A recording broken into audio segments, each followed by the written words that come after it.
고난주간 특별 새벽 기도에 은혜 많이 받으셨기를 바랍니다. 그리고 또 어제 부활주일을 함께 예수님의 부활을 축하하며 즐겁고 또 은혜가 풍성한 주일이 되셨기를 바랍니다. 오늘부터는 열왕기 내용으로 이제 시작을 하게 되겠는데요. 너무나 감사하게도 첫 이제 열왕기를 여는 말씀을 제가 설교를 할 수 있게 되었습니다.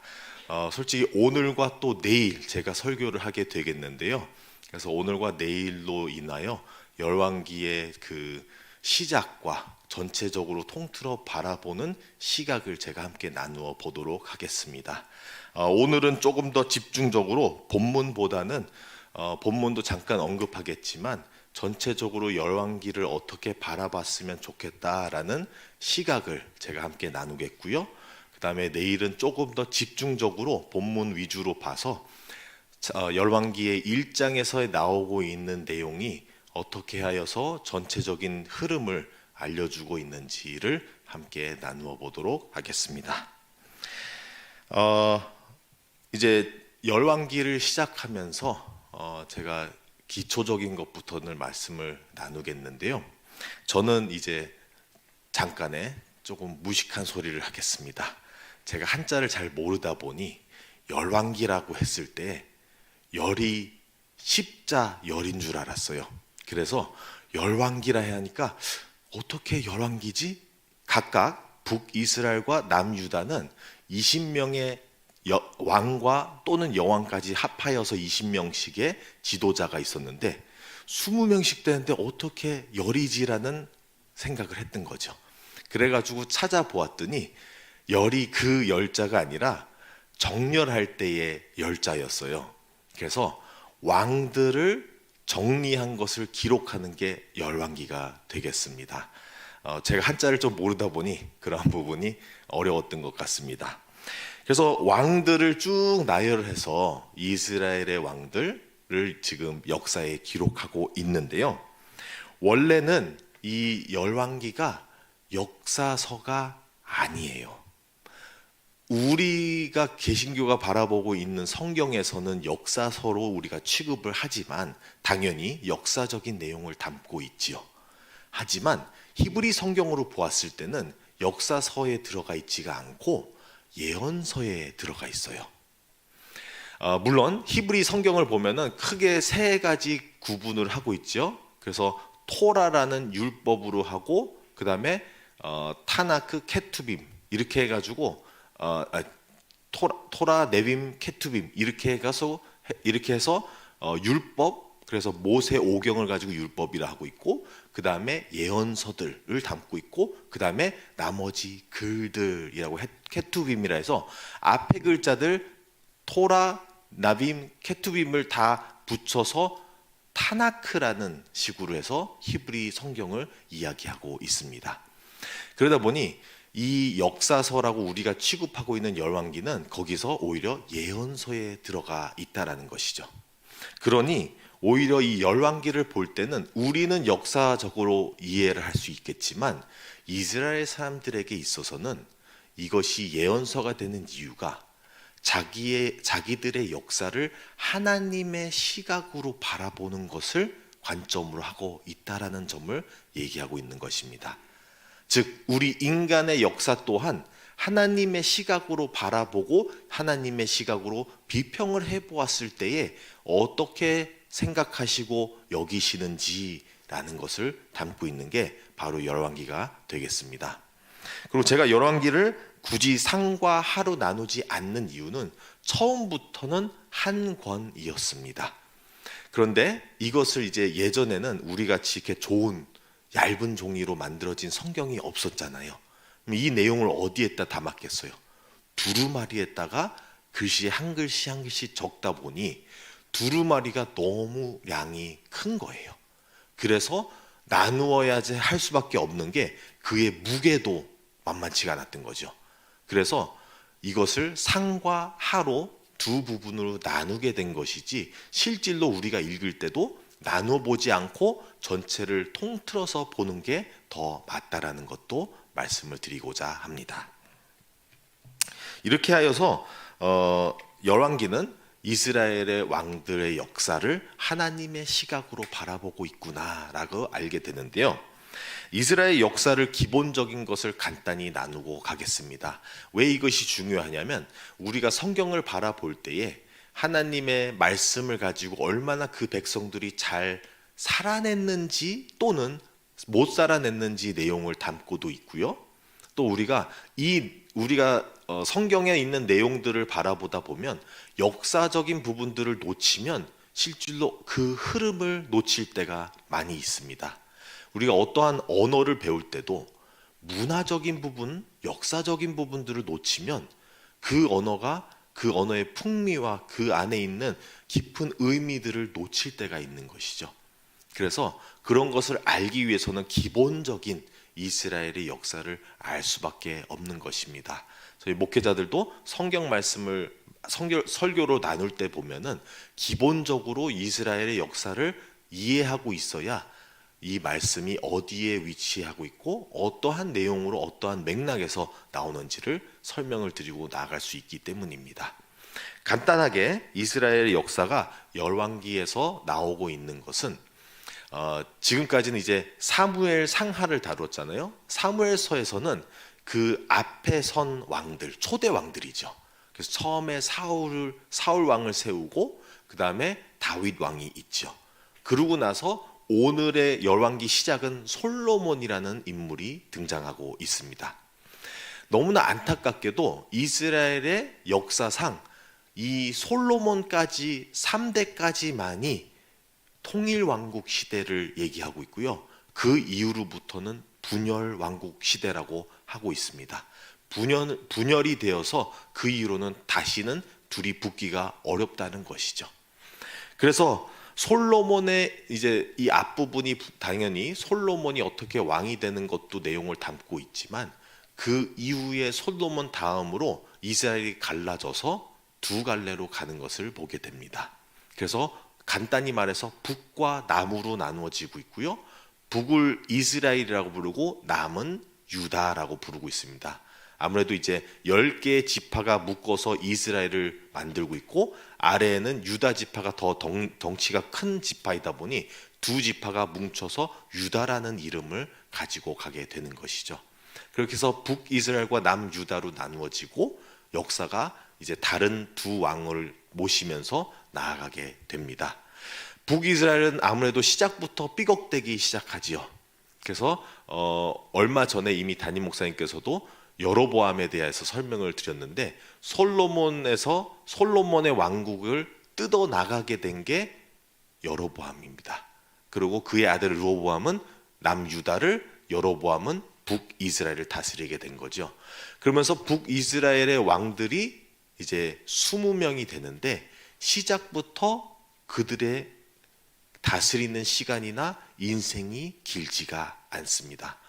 서로가 서로를 살해하고 왕자리를 차지하고 하는 이러한 역사를 반복함으로써 이들은 절대 선한 왕이 하나라도 없고 그저 다 악행을 하다 보니 그의 역사도 짧고 굵게 끝나게 됩니다. 그러면서 대략 기원전 722년 정도에 아수르 강대국으로 통하여서 망하게 되는 것이죠. 그러고 나서 남유다는 그러면은 그것보다 더 잘했냐? 그렇게까지 잘하지는 않았어요. 남유다 또한 20명의 왕들 또는 여왕 한 분 정도 해서 모시는데 그들도 그 중에서도 그래도 나름의 하나님 앞에서 잘 서려고 노력한 분들도 있지만 그 중에서도 너무 악했던 왕들도 있습니다. 그러면서 그 악행이 끝내 하나님께도 도달해서 하나님께서 심판할 수밖에 없는 상황이 돼요. 그들도 북이스라엘이 망한 이후 얼마 안 가서 그들도 남유다도 이제 그 당시에는 바벨론이 이제 아수르도 차지하고 하면서 강대국이 되었는데 그때 바벨론으로 망하게 되겠습니다. 대략 기원전 578년 정도로 추측하고 있습니다. 그렇게 해서 북이스라엘과 남유다가 각기 갈라져서 통치를 하는데 잘하지 못하였다는 내용을 담고 있는 것입니다. 근데 그러한 부분을 오늘의 시작에서부터 내용을 담고 있지 않을까라고 저는 함께 그러한 생각하는 학자들과 동의를 하고 있는 점입니다. 다윗에게는 아들이 7, 솔로몬까지가 7인데요. 그 앞에 서서 우리는 암논을 있죠. 암논은 그의 동생 압살롬에게 살해를 당하게 되고요. 그리고 중간에 이제 둘째는 길르압이라고 있는데, 길르압은 솔직히 이제 언급만 되고 그 이후로 안 나오는 걸 봐서는 둘 중에 하나라고 봐요. 하나는 그만큼 중요하지 않거나 독보적이지 않는 인물이거나 또는 어릴 적에 죽었을 수도 있겠구나라고도 추측하고 있습니다. 그러다 보니 왕이 된다는 것을 생각도 못하고 있는 시점에서 솔직히 사무엘상에서 이미 다뤘던 셋째 아들이 나오죠. 압살롬. 그는 외모도 잘생겼고 머리도 굉장히 비상하게 좋고 또 조금 더 나아가서 탐욕과 죄악으로 인해서 아버지의 왕국을 차지하고자 하여 반역을 일으키고 또 아버지를 죽이고자 하였다가 나중에 가서 전쟁터에서 죽게 되는 것을 보게 됩니다. 그러고 나서 그의 동생이 오늘의 본문에서 또 나오는데, 압살롬 다음으로 그의 동생이 아도니아인데, 이 아도니아가 자기의 형 압살롬과 굉장히 비슷한 모습들을 함께 따르고 있습니다. 근데 이 아도니아가 내일은 조금 더 자세히 바라볼 건데요. 간단히 말해서 아도니아에 대해서 특징들이 여러 개 나오지만 한 가지만 나누고자 합니다. 오늘의 말씀의 1장 6절 말씀을 보게 되면요, 이렇게 나오고 있습니다. 그는이 이제 아도니아죠. 압살롬을 다음에 태어난 자요, 용모가 심히 준수한 자라. 그의 아버지가 내게 어찌하여 그리하였느냐고 하는 말로 한 번도 그를 섭섭하게 한 일이 없었더라. 자, 이 내용을 봐서는 다윗 왕이 그에게 다르게 말하면 잔소리한 적이 없었더라. 또 다르게 본다면 훈계한 적이 없었더라. 즉 다윗은 자기의 자녀들을 잘 키웠을까요? 못 키웠을까요? 굉장히 어려운 질문이죠. 왜냐하면 우리가 다윗 왕만 떼놓고 본다면 다윗 왕은 성경적으로 봤을 때 하나님께서 나의 마음에 합한 자, 하나님의 마음을 시원케 해주는 사람이었는데, 그는 하나님 앞에서는 본인은 열심히 잘 섰지만 그의 아들들을 보면은 다윗이 그의 믿음을 나눠주지 못했을 수도 있겠구나. 다윗의 신앙은 다윗의 신앙이었지 아들들은 그닥 그의 신앙을 따르지도 않고 그의 길을 따르지 않았다라는 것을 보게 되는 것입니다. 솔로몬이 이 왕자리를 차지하면서부터도 보면은 솔로몬이 이제 열왕기상 3장에서 나오는 내용이 솔로몬이 왕자리가 되었는데 꿈에서 이제 하나님과 기도하면서 만났을 때 하는 얘기가, 하나님, 나는 이 나라 사람들을 다스릴 지혜가 없어요. 그냥 솔로몬이 어려서만이 아니라 실질로 다스릴 수 있는 지혜가 없었을 것이라고 생각이 듭니다. 왜냐? 아버지 다윗 왕이 왕으로서 어떻게 살아가야 되는지, 왕으로서 이 나라를 어떻게 다스려야 되는지를 자기 아들들에게 가르쳐 준 적이 없다라고 보는 것이죠. 실질로 오늘의 본문과 같이 한 번도 잔소리조차도 안 했던 분이, 한 번이라도 어떤 교훈을 안 했던 분이 어떤 교육을 했겠습니까? 그러니까 다윗은 본인은 떳떳하게 섰지만 그 이후의 아들들에게는 교육이 실패한 게 아닐까라는 내용을 함께 나누는 것입니다. 왜 그러냐면 이 아들을 잘못 키운 것으로부터 일어나는 일들이 그 다음 세대의 왕들이 쭉 연이어서 제대로 자리를 잡지 못하고 하나님 앞에 제대로 서지를 못하며 일어나는 현실이, 나중에 그 결실이 이스라엘의 멸망으로 가게 된다는 것이죠. 그래서 열왕기를 바라볼 때는 시작이 아들과 아버지의 이야기로 시작하죠. 다윗과 또 그의 아들들. 그러면서 열왕기가 마무리 짓는 부분에서 보시면요, 열왕기 하 25장 7절 말씀이 이렇게 매듭을 짓습니다. 시작이 아들들과 아버지의 이야기면 마지막에 아들들과 아버지 이야기를 이렇게 나오고 있습니다. 열왕기 하 25장 7절 말씀, 그들이 시드기야가 이제 남유다 왕이죠. 마지막 왕입니다. 시드기야의 아들들을 그의 눈앞에서 죽이고 시드기야의 두 눈을 빼고 노사스를 그를 결박하여 바벨론으로 끌고 갔더라. 시작부터 아버지가 아들들을 잘 교육을 못한 내용을 담고 있으면서 맨 마지막에 열왕기에 가서 보면은 그 결과가 아들들이 자기 눈앞에서 죽는 것을 보고 자기의 눈까지도 뽑히고 본인이 쇠사슬에 묶여서 포로로 끌려가는 장면을 그리고 있는 것입니다. 이것은 열왕기가 얼마나 자녀의 교육이 잘못되는 경우 얼마나 처절한 결과를 맺고 있는지도 알려주고 있는 것입니다. 그런데 제가 말씀드린 것 같이 이 열왕기라는 것은 예언서이죠. 예언서라는 그 장르를 갖고 있는데 그것은 왜냐하면 열왕기가 마무리 지을 때 이제 이 방금 말씀드렸던 내용 뒤에 예레미야서와 비슷한 내용으로 담고 있어요. 그래서 때로는 학자들이 예레미야가 쓴 것이 아니냐 또는 편집됐을 때 예레미야서를 언급해서 나온 것 같기도 한데요. 예레미야도 예언자잖아요. 왜 그런 내용을 담았을까라고 보았을 때 하나님의 시각으로 우리에게 보여주는 것이 아닐까라고 보게 됩니다. 예레미야는 애통하는 선지자로 유명해요. 근데 과연 하나님께서도 자기의 아들들인 북이스라엘과 남유다가 그렇게 망했는데 바라만 보고 계실 수가 있을까요? 때로는 아버지가 잘 못 가르쳐서 아들이 잘 못 될 수도 있습니다. 그런데 때로는 아버지가 열심히 했는데도 불구하고 아들이 엇나갈 때도 있는 것이죠. 그런데 이렇게 엇나간 자녀들을 바라보면서 하나님께서 기뻐하고 즐거워하시거나 너희 한번 당해봐라 하고 심판을 주신 게 아니죠. 자기 자식들이 내게로 돌아오지 않는 그 아픈 마음을 가지고 할 수 없이 죽음으로 가게 되는 자기 자식들을 보면서 애통하는 마음으로, 그럼으로써 열왕기가 보여주고 있는 건 하나님이 우리를 바라보면서 애통하시는 것을 바라보게 되는 것입니다.